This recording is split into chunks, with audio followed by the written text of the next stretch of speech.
The new Republican tax bill will lower taxes for most individuals and for corporations. No, it is the end of the road. This healthcare, the debate on healthcare is life, death. This is Armageddon.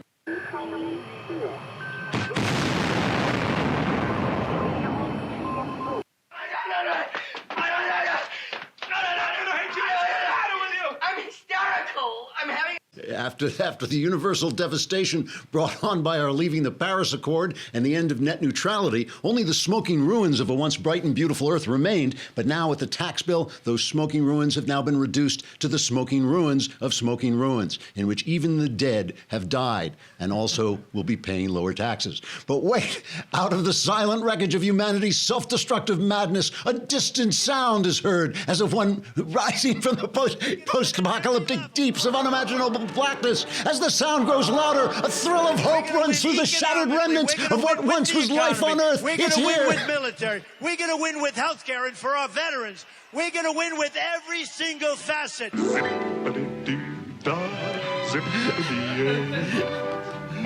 oh my, what a wonderful day. We're going to win so much, you may even get tired of winning. You'll say, please, please, it's too much winning. We can't take it anymore. I feel pretty, oh so pretty. I feel pretty and witty and gay. We have to keep winning. We have to win more. We're going to win more.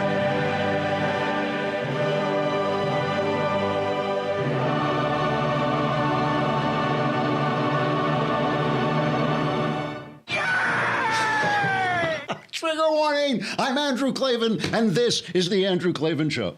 I feel hunky-dunky, life is tickety-boo. Birds are winging, also singing hunky-dunky-doo. Ship-shape, tipsy-topsy, roll on the zippity-zing. It's a wonderful day, hurrah, hooray! It makes me want to sing. Oh, hurrah, hooray! Oh, hooray, hurrah! This is so much fun. It's the end of the year. It has been so much fun. It's the final mailbag day today. Those of you who got your questions in, and if I can answer, I'll answer as many as I can. Your New Year's is made. I mean, you can throw away your resolutions because I will have solved all your problems. My answers to your questions are guaranteed 100% correct and will change your life. I hate to say this, but sometimes, every now and again, for the better. Meanwhile, just to remind you, Another Kingdom, we're suspending it for the holidays, so it won't be on this Friday and won't be on next Friday. We will put up a little talk that Knowles and I did as a bookmarker, to keep your place. But catch up. If you haven't been listening to Another Kingdom, catch up, listen to the first 10 episodes. The next 3 will be there as the new year begins. So the House, as I was driving in, the House passed this bill. It's now heading toward the president's desk.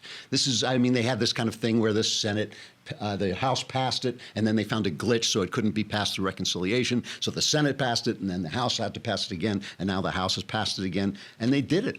It's unbelievable. I mean, it really is. I mean, they said, it's like after they told us Trump couldn't get elected, they told us, he was going to be a terrible president, he was going to just be a total lib. They told us all these things that just haven't happened, and that's what we're going to talk about. A lot of this today, just all the stuff that they've been saying. Chuck Schumer in the Senate, he said, "You are going to rue the day." Here's Chuck Schumer.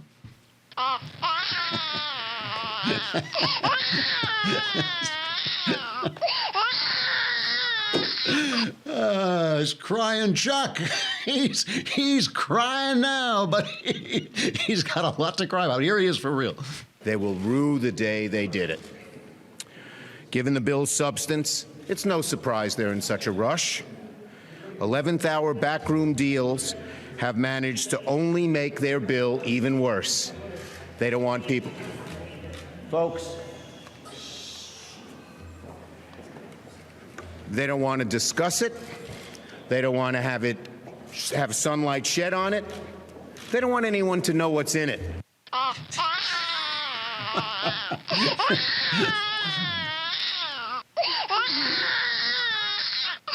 No one is listening to me. They won't listen to me. This has been, since the Democrat Party And CNN and NBC and ABC and CBS are all basically one entity. Now, the mainstream news media, we played this stuff yesterday. You could see it. The mainstream news media is simply an arm of the Democratic Party. They have put out this disinformation campaign so that most people think that their taxes are either going to go up or won't be affected. And so everybody hates this bill. So CNN first creates this situation, and then they celebrate it. Here's their reporting on the bill.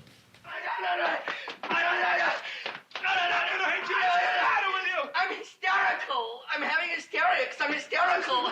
I can't stop when I get like this. I can't stop. I'm hysterical. I'm sorry. Here's the real CNN. I think this is just before the bill passed. They are warning it. They're gloating. They're gloating. This is going to be the worst thing that ever happened to Republicans. This isn't what America had on its Christmas list after all. New this morning, signs that the Christmas present that the president promised the country, a tax bill, is not what the country actually wants. The House is expected to pass the bill this afternoon, but it is a bill that is getting less popular, it seems, by the day. That's right. A brand new CNN poll this morning shows 55% of you out there oppose it. That is an increase of 10 points of negativity from just last month. We are not done talking about this, not even close. Joining us now, CNN's politics reporter and editor-at-large, Chris Cillizza. Chris, 55% of Americans say they oppose this tax bill in our latest polling. That is greater opposition than it was just a month ago. And as Poppy was noting before, that opposition growing across all groups. What does that tell you? Oh, it tells you you're making a gigantic gamble if you're the Republican Party. We begin with what President Trump calls a big, beautiful Christmas present for America. The tax cut bill that most Americans don't approve of. So first they spread the disinformation, and then they're so thrilled that people are believing them. And this is the power of the media. There's no question about it, because people do not know what's in this bill because these guys have been purposely misleading them. But there is another power. It is called the power of reality. Remember, when Obamacare was passed, about 60% of the people opposed that. So many people opposed it, in fact, that Democrats lost. Remember, Scott Brown won in Massachusetts, which had never happened. I don't think a Democrat has won in Massachusetts basically since the Revolutionary War. So that was a big shock, and it just got worse and worse. Remember the disastrous unrolling of Obamacare. They were destroyed in the midterm elections. The Democrats were destroyed in the midterm elections, and right now it looks bad for the Republicans in the midterm elections. But as it became clear that Obamacare was an incredible boondoggle that Obama had lied about, it got worse and worse. But even so, Obama won re-election. And it was, and Ted Cruz, remember Ted Cruz? That was the other thing that happened, where people were predicting, according to the polls at the time, Ted Cruz shut down the government in 2013 because he didn't want to fund Obamacare. He was trying to stop Obamacare, and he shut down the government. The polls said, oh, this is a disaster, and they were telling, oh, the Republicans are going to be swept out of office, and that was a tsunami for the Republicans. So the thing is, reality is going to be very different for this tax bill, I believe, than for Obamacare. Obamacare forced people. This is the other thing. It takes away the Obamacare mandate. That's probably one of the big, I keep forgetting that. I keep forgetting to mention that. That is a huge deal. It gives Americans, it takes away the evil of taxing Americans for not doing something. That was a tax on Americans for not obeying what the government wanted you to do. I mean, it was so wrong. It was so wrong. The Supreme Court should have struck it down. They really should have. There was no way that was a constitutional provision. They kept saying it's a tax, it's not a tax, and they just John Roberts gave them any interpretation they wanted. It was so wrong. This gets rid. I mean, this is a huge, as Joe Biden might have said, this is a big freaking deal. And so, and just to remember that when the Republicans then went to try and repeal Obamacare, there were a lot of people in their districts who didn't want them to do it because they'd gotten used to the free candy, or what those few people who were getting free candy out of it.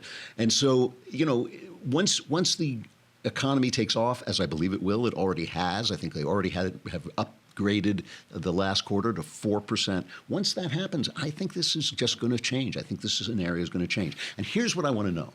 Here is really the telling. I became a conservative almost entirely because everything Reagan said would happen happened, and everything the media said about Reagan turned out to be untrue. That is almost entirely why I changed parties.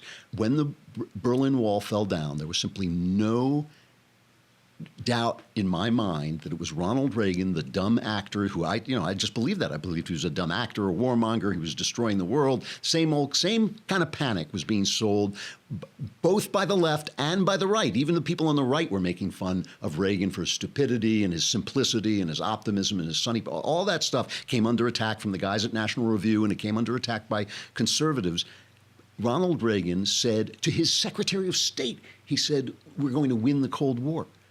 And he said, what does that even mean? And he said, it means we win and they lose. And when the wall came down, I thought, son of a gun, that stupid warmongering actor was exactly right. And the same kind of thing happened to the economy. We had been through the Jimmy Carter economy. We were waiting online for gas. You forget that. We were waiting online for gas. People were so depressed. Jimmy Carter was making speeches like, say something nice about America. That's how depressed people were. He talked about the national malaise because Democrats don't understand where this stuff is coming from. It just kind of droppeth like the gentle rain from heaven. They just think, oh, why is everybody so depressed just because I've sat on the economy?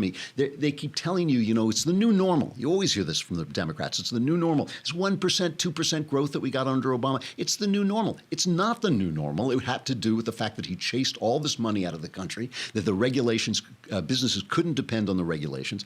So when reality happens, people notice. People notice. They read the book of nature just like they read the news, And so I just believe that this is going to be an absolute bombshell of an economy. I think it's going to go off. It's already gone off like crazy. Just really on the strength of Trump's optimism, just on his promises to deregulate. And now the deregulation has come true. Now the corporate tax rate is coming down. So what I want to know is, are people paying enough attention? Did they hear Nancy Pelosi say what she said? And are they going to look out the window and say, the world is still here. And in fact, I'm making a fortune and my kid has a job and he's not living in my basement anymore. And suddenly, the world is a lot nicer than it used to be. And that's going to change everything. So let's take a look back. Part of this, let's just remember all the stuff that the news media got wrong, first of all, starting with the Martin Luther King bust that was removed from the Oval Office, but it wasn't removed from the Oval Office. And some guy, I think it was from Time Magazine, tweets out that, the evil racist Donald Trump has removed the Martin Luther King bust from the Oval Office, and then said, it was just an error. I didn't see it there, so I assumed it was gone. Well, none of this is just an error. It's what they call too anti-Trump. I think Byron York said there's a too anti-Trump to check. And sometimes there are stories in the news media, they say that story is too good to check. Well, if it's too anti-Trump, they don't check it. The AP and the New York Times said 17 intelligence agencies said that Russia interfered in our election. It was 4. They never mentioned the fact that they never looked at. They never got to examine the intelligence agencies and law agencies, never got to examine Hillary Clinton's computer, that was done by their own people. The EPA Director Scott Pruitt, these are just off the top of my head, the EPA Director Scott Pruitt never met with the CEO of Dow Chemical, that they reported that, and then he decided not to ban or lift a ban on a pesticide. James Comey did tell Trump he wasn't under investigation 3 times. Anthony Scaramucci wasn't under investigation for dealings with a Russian bank. Michael Flynn was not going to testify that the candidate Donald Trump. It's mistake after mistake. But Grabien, which is a wonderful website, I'm glad to get the chance to mention them because one of the several websites I visit every morning to gather sound for the show is Grabien. They do a wonderful job of compiling stuff. They compiled a look back of 10 moments in the news media, not of mistakes, because mistakes, they can always make an excuse for the mistakes, even though the mistakes are always on one side. But they compiled just an embarrassing collection of attitude, ways that they're manipulating you, ways that they're manipulating the public, so that to create this atmosphere of hysteria when, as I said yesterday, nothing is happening except Republican governance. Trump is not doing anything radical. He's not. He is doing what Republicans are supposed to have stood for all this time. So let's begin. I want to begin with this, not because it's such a big gaffe, but just because it actually does reveal what the mainstream media thinks. This is Mika Brzezinski on Morning Joe, and listen carefully to what she says as cut number 10. He could have undermined the messaging so much that he can actually control exactly what people think, and that is our job. It's our job to control what people think. So let's take a look at some of the ways they control what people think. Let's go first of all to these are some of the most embarrassing moments of the year on the media. Let us go first to cut number 8, which we will put under the heading emotionalism. This is just Jimmy Kimmel coming out and attacking the Republicans for wanting to repeal the boondoggle call and the anvil that has been tied to the foot of the economy for all these years, Obamacare. No parent should ever have to decide if they can afford to save their child's life. It just shouldn't happen. Not here. But the comedy never ends on that show, does it? It's like, that's great. Let us look at after the election. Here is a collection. Again, this is from Grabian, a collection of questions that were asked to Hillary Clinton, asking her the tough questions about her email, about her mistake in Libya, about her bad, term as Secretary of State, about her corruption with the Russians, her dealing with the Russians. They were really hammering her with tough questions. Here they are. Alternate nostril breathing. Yes. What is that? And dare you give me a demonstration of that? At this stage in your life, does even having to ask yourself the question of why hurt? Do you give absolution to those who didn't vote, to women who didn't vote? No. Welcome back. My interview with former Secretary of State Hillary Clinton is now subject to a brief interruption because of this important video of a sneezing panda. All right, so the mom, Madam Secretary, what's your favorite flavor of ice cream?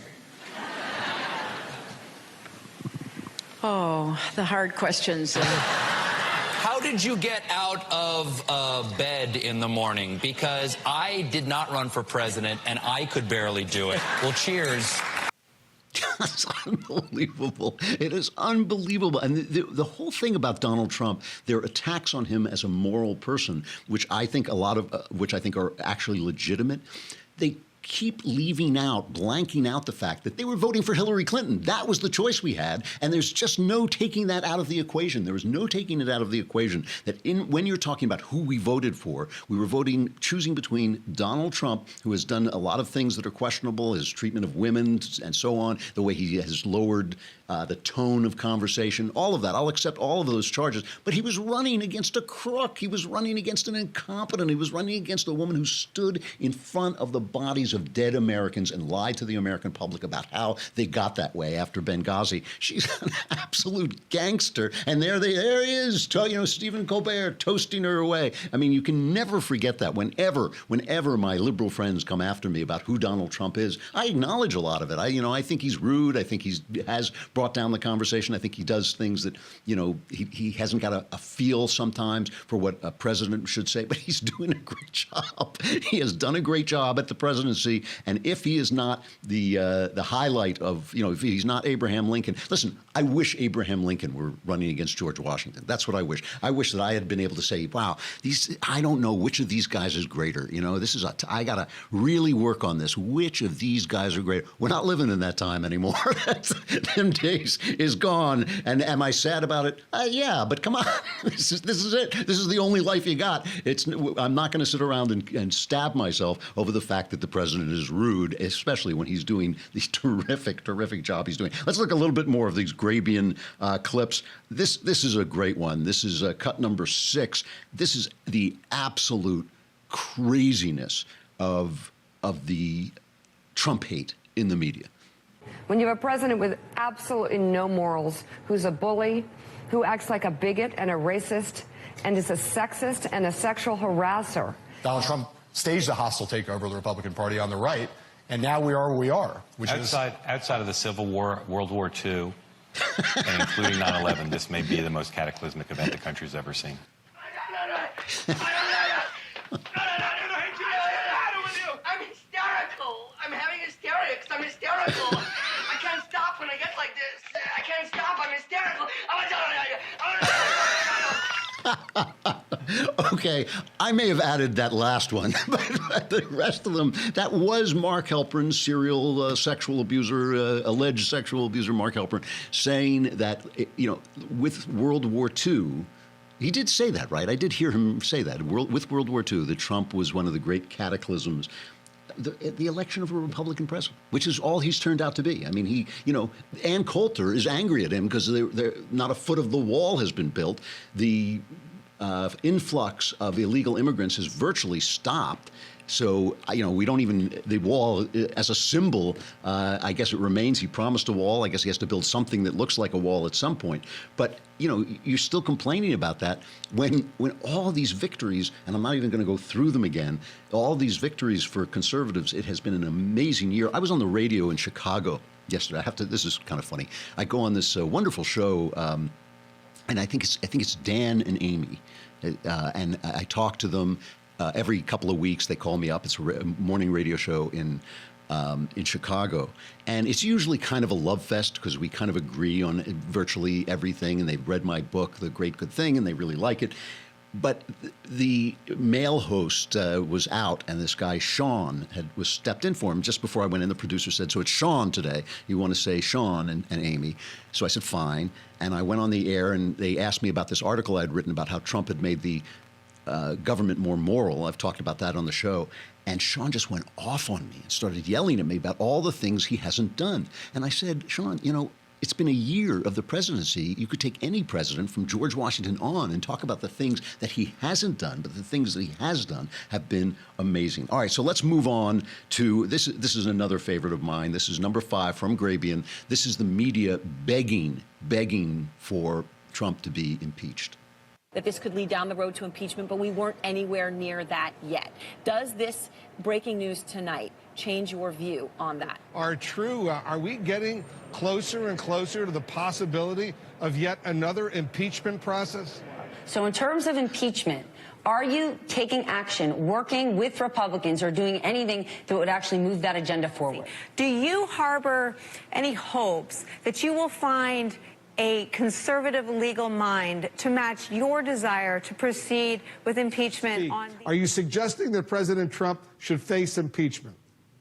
No, I'm not suggesting that. Congressman, what is your case for impeachment? Explain. Yeah, what do you think of this impeachment possibility? What's more needed to prove obstruction of justice than the president fires the guy coming after him after asking him to drop the case? What more do you need? Is that impeachment is the remedy? I mean, the president can't. It's the only remedy. Please impeach him. And the reason they want to impeach him is because Donald Trump Jr. has committed treason. I mean, this is the hyperbole. I mean, we've dealt with emotionalism, hysteria, now hyperbole. This is cut number 3. Does that mean that Paul Manafort, Jared Kushner are bordering on treason as well, as along with Don Jr., and then also that Michael Flynn is bordering on treason, and that the president himself is bordering on treason, because all of them have sought out damaging information about Hillary Clinton from the Russias? Thirdly, there's outright treason. I mean, there is no question that what he is doing is giving aid and comfort to the enemy. Donald Trump Jr., what he did was a threat to our democracy and borderline treason. Is the facts reported in the New York Times article come very close, if not crossing the line, with respect to treason, if those facts are true. It's treason. It's treason. None dare call it treason. I mean, so this is the news that people are getting, right? It's treason. It's Russia. Russia's taking over. Jimmy Kimmel's kid is dying because of the Republicans, and it goes on and on and on. And I just want to close with what is in this Grabian list is their top thing. I want to remind you of the way that Obama was recovered. Obama, who did smush the economy. Obama, who abandoned the Iraqis. Obama, who wouldn't go into Syria, who let ISIS spread like a wildfire. Obama, who wanted to use the IRS to silence his enemies. Truly, what should have been one of the biggest scandals in this country ever, that he used the IRS to do that. Obama, whose Justice Department we now know was so corrupt that they were actually turning a blind eye to the drug dealing, the influx of cocaine coming in from Hezbollah. We now know this through this Politico article. They were turning a blind eye to the the influx of cocaine from Hezbollah, a terrorist group, in order to make a deal with Iran, an even larger terrorist group, to let them, what is ultimately going to allow them to get nuclear weapons. This is the way the reporters treated Obama. We've seen a lot of achievements over the past 8 years, including signing hate crime protection legislation, don't ask, don't tell repeal, marriage equality nationwide, and ensuring transgender people feel visible and respected. How do you think LGBT rights will rank in terms of your accomplishments and your legacy? Thank you, Mr. President. Long before today, you've been considered a rights president. Under your watch, people have said that you have expanded the rubber band of inclusion, and with the election and the incoming administration, people are saying that rubber band has recoiled and maybe is even broken. And I'm thinking back to a time on Air Force One going to Selma, Alabama, when you said your job was to close the gaps that remain. And with that, what gaps still remain when it comes to rights issues on the table? And also, what part will you play in fixing those gaps in your new life? And lastly, the least I can. So the last question is the one we cut it off because it just goes on for a long time. But the last question is just a woman saying it's been an honor. It has been an honor to cover this delightful, delightful president. But you know what is interesting? Again, just talking about the difference between the book of the news and the book of nature, the book of reality, is that the Democratic Party was destroyed by Barack Obama. He's now left this leftist party, which may or may not regain strength. But of course, as Ronald Reagan told us, they can't help themselves. They govern like leftists, and so they always get thrown out of office. So even while they created this saint in Barack Obama, and even while the racial pathology that they have sold to America meant people weren't allowed to dislike him, and he's very popular, his programs were not popular. If they had been, Democrats would have been elected with the same enthusiasm that he himself was. He was an excellent politician. He did a great job. But even the news media, doing what they were doing there and doing what they're doing to Trump, cannot override reality. So we'll see. We'll see what happens. The 2018 midterms look dangerous right now, but we'll see what happens if the economy takes off. We've got the mailbag coming up, the last mailbag of the year. So last chance to solve all your problems. But first, we got to break away from Facebook and YouTube. Come on over to thedailywire.com. You can listen to the rest. You could have watched the whole thing on thedailywire.com if you'd only subscribed for a lousy $10 a month. For $100, you get a subscription for a full year and the Leftist Tears mug, which is going to be filled magically all year long. Come on over and listen to the mailbag.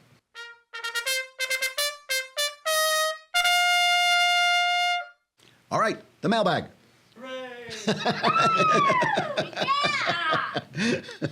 We should. All right. From Lucian, I'm an aspiring writer of fiction, and I'm just wondering what your best advice would be for someone who is fully Christian but wants to write well. Good point. I keep writing the God ending or that theme, and I'm wondering how to write as a Christian, but not just for Christians without being preachy. It's a really good question. I talk about in my book of my conversion, The Great Good Thing, that one of my prayers as I realized that I was becoming a Christian is, please, Lord, don't make me a Christian novelist, because I just hate that stuff. I hate that happy talk stuff. I even hate when one of my favorite writers, C.S. Lewis, does it. So many of his Lion, the Witch, and the Wardrobe, his Narnia books, basically set up this beautiful fairy tale, and then the lion who represents Christ comes on and solves the whole problem. And I think that is the way that Lewis saw the world, and those are very popular. And so the question Lucian is asking is twofold. First of all, there is a huge audience for sappy Christian fiction. There's a huge audience for sappy Christian fiction, and there's a huge contingent of people who complain when their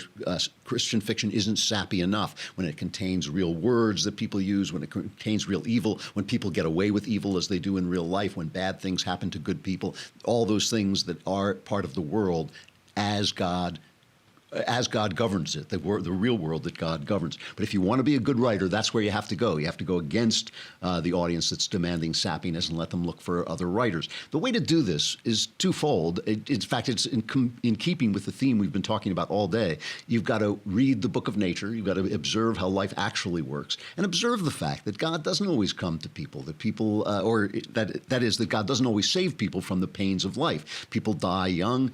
Children die, which is one of the great evils that you have to wrestle with when you're trying to have faith in the goodness of God. People are in grief.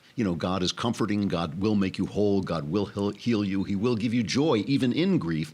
But that's a different thing than saying that he makes everything work out. You don't have to have, I sort of became, as a thriller writer, I tried to become a master of the happy, sad ending, where the crime would get solved, but you would still see that it was a sad world. So you just have to pay attention. And the other thing to do is to read books that aren't necessarily Christian books, because there are many, many, many great novels and great movies and great plays that are written and performed by people who aren't Christian at all, and who sometimes see the world in a very clear way. So, for instance, there's a movie called Open Water. It's not a great movie, but it's a good little thriller about people being lost at sea and attacked by sharks. And I always really like this movie because it's a nihilistic movie. It's a movie about how there's no meaning in life at all, except maybe the fact that we love one another. And because of that, it doesn't let gooey Christian thoughts get in the way, and it actually observes the things that happen in life very accurately. And frequently, nihilists are able to do that, where Christian writers get lost in this misty glow of trying to project their inner life, the inner beauty of Christian living, onto the outer world, which is full of brokenness and tragedy. So pay attention to life and read. That's the best advice for any fiction writer is read, read, read. And don't just read the stuff you like that was written yesterday. Read the stuff throughout history that's been deemed great. It will be an education.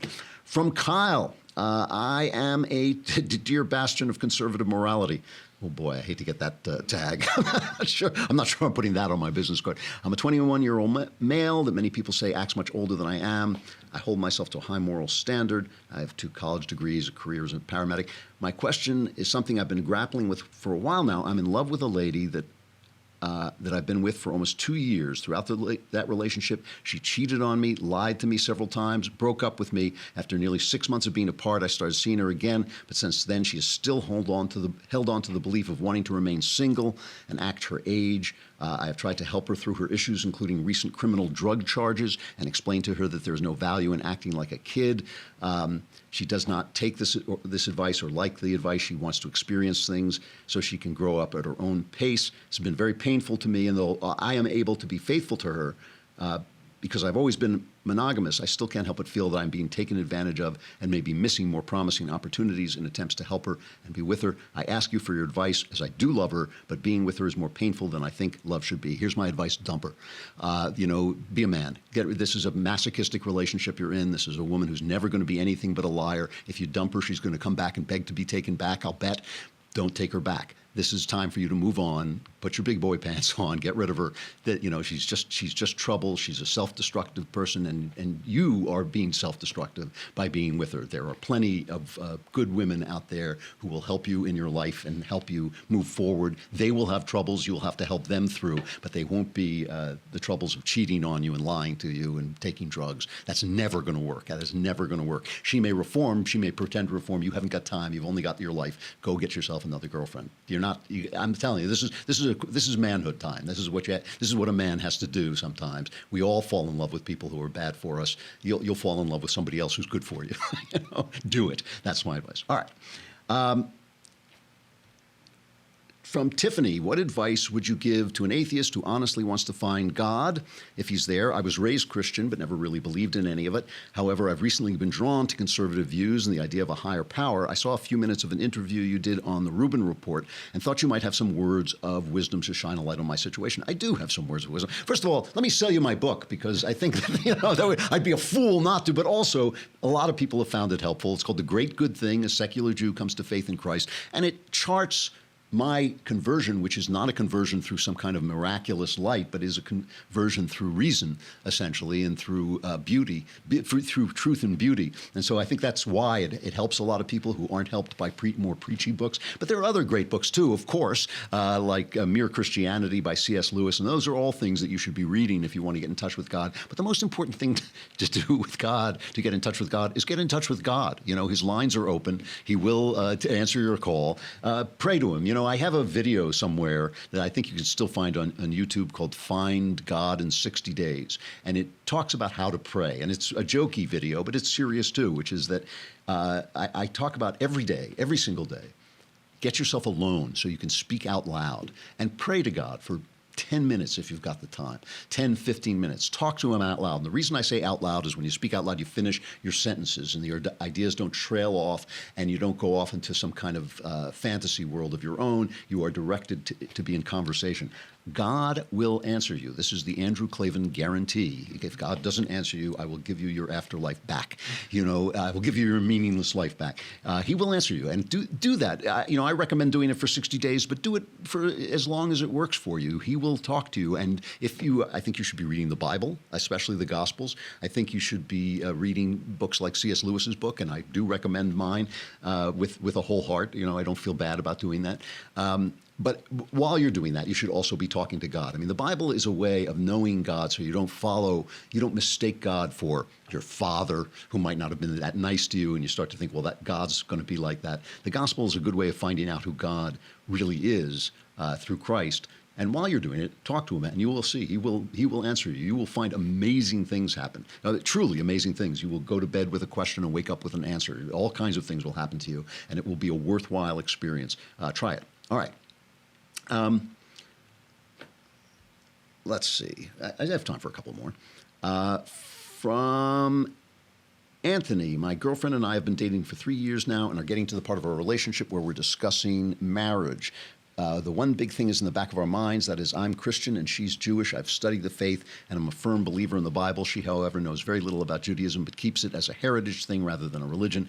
I've tried to open up to her about Christ and she seems interested but also hesitant due to her heritage and the pressure from her family. Any advice on how to go further would greatly be appreciated. Well, first of all, you have to ask yourself if it's a deal breaker for you if she remains not a Christian. And I think that's important for a couple of reasons. It's not a good reason to convert because she wants to be married to you. That's not a good reason to convert. The only reason to become a Christian is if you believe that it's true. That's the only reason. The only reason to become a Christian is if you think it's true, because why should you believe in a fantasy? That's a silly way to live. So if it's a deal breaker for you, then you've got to deal with that. If it's not, you don't have to convince her. Live as a Christian, act as a Christian. That will be more preaching than, she needs. You do have to discuss before you get married the children, because that will be a big deal. You're going to want to raise those children Christian. You're going to want to know that she is on board with that. And don't, by the way, sell the heritage point short. I write about this in The Great Good Thing, too, about being a Jew, because I'm a Jew who converted. And I write about the fact that Christianity has a 2,000-year history of oppressing Jews, and that Jews feel that Christians are the enemy, and that is written into the blood of Jews, and there's a point to it.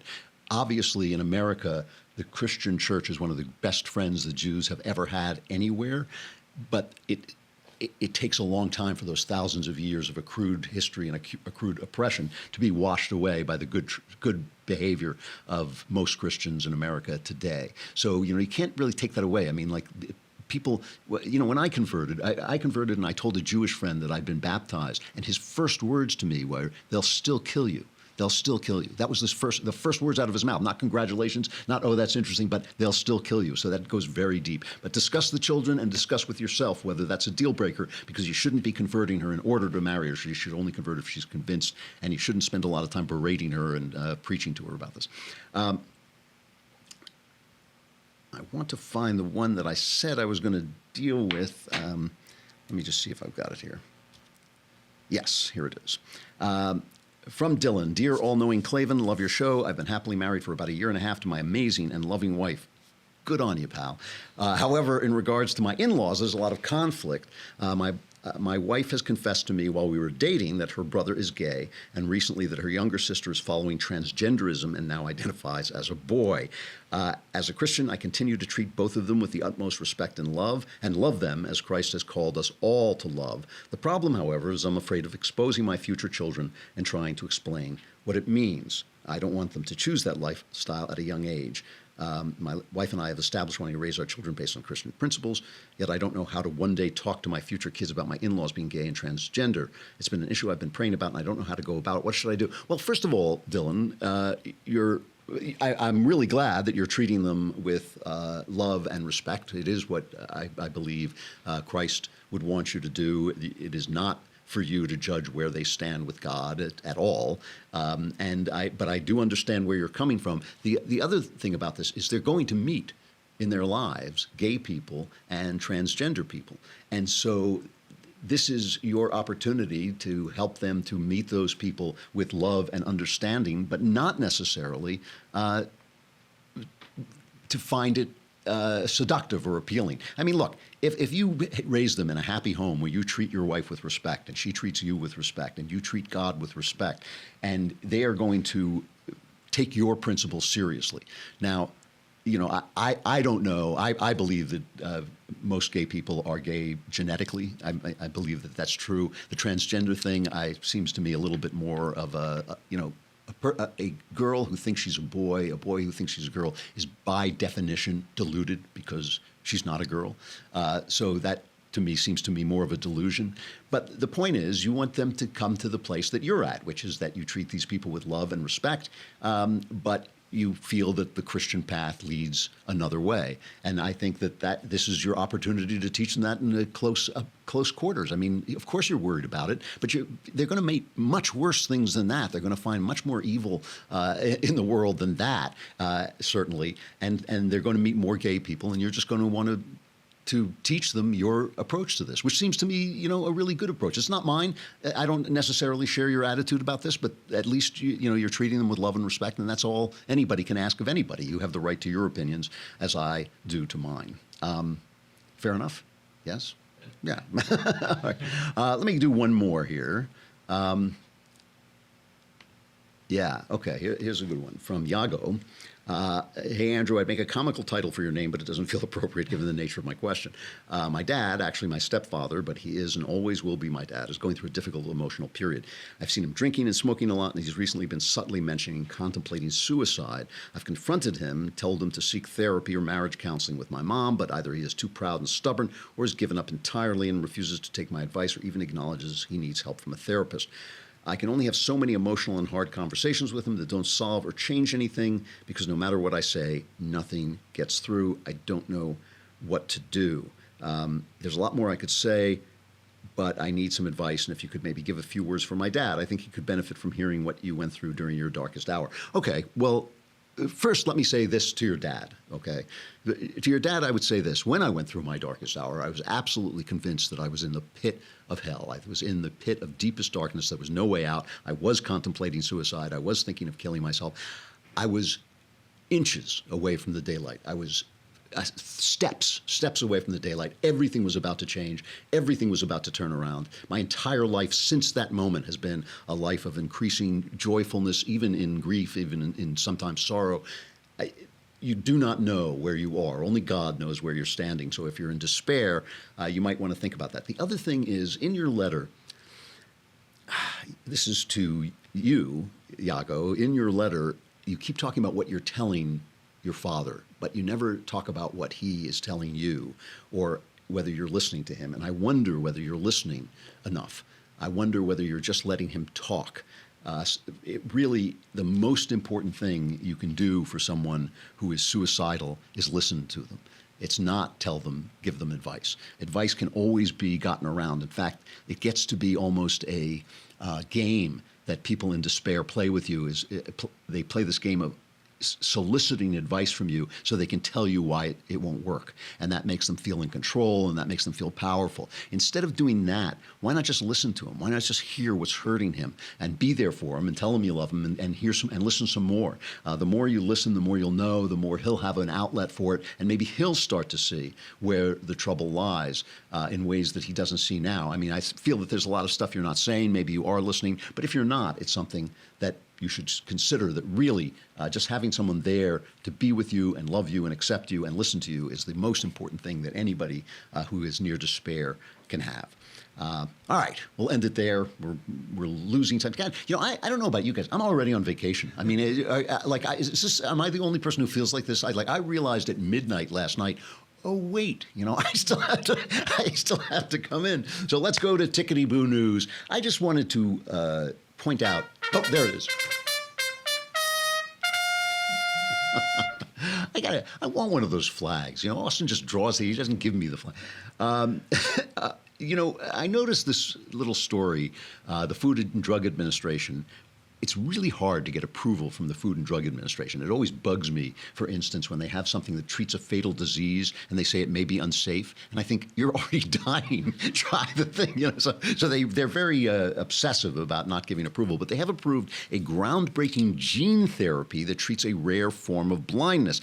Now, there's all kinds of troubles with this. It's very rare. There's only a couple of thousand people in the United States who have this form of blindness. And the treatment itself, they're talking about charging $1 million for it. And part of their logic is that sight is so valuable that we should be able to charge you for giving you your sight back. And that has a conversation for another day. The drug companies are really out of control, and it needs to be the way that drugs are licensed and the way they're sold around the world. All of that needs to be looked at. But this is an amazing thing. This is a genetic disease that destroys, and they inject this into your eye, and your eyesight comes back. And, Jesus said that if you believe in me, you will do miracles even greater than mine. And a lot of people look at that and they say, that really means that the world that is transformed by the presence of Christ is going to do these miracles, and those things are starting.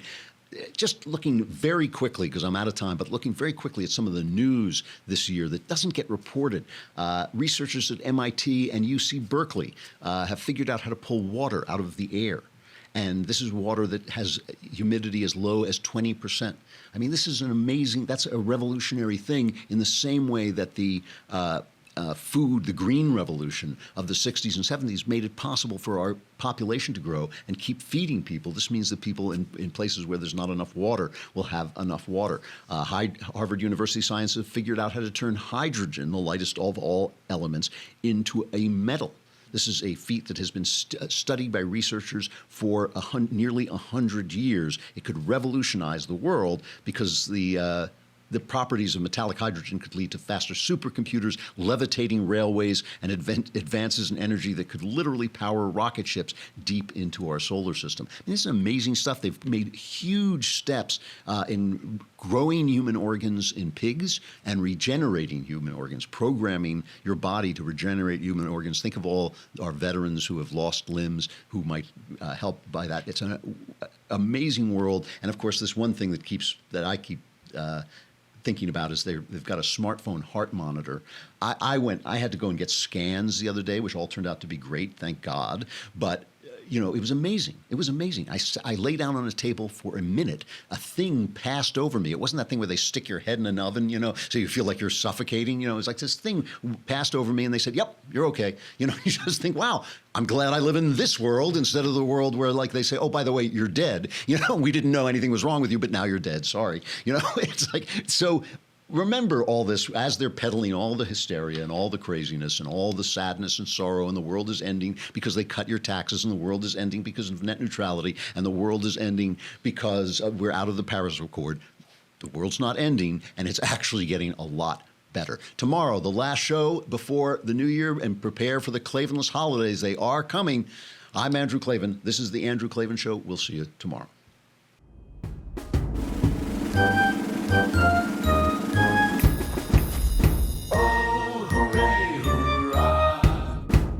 The Andrew Klavan Show is produced by Robert Sterling, executive producer Jeremy Boring, senior producer Jonathan Hay. Our supervising producer is Mathis Glover. Technical producer Austin Stevens. Edited by Alex Zingaro. Audio is mixed by Mike Cormina. Hair and makeup is by Jesua Alvera. And our animations are by Cynthia Angulo and Jacob Jackson. The Andrew Klavan Show is a Daily Wire Forward Publishing production. Copyright Forward Publishing 2017.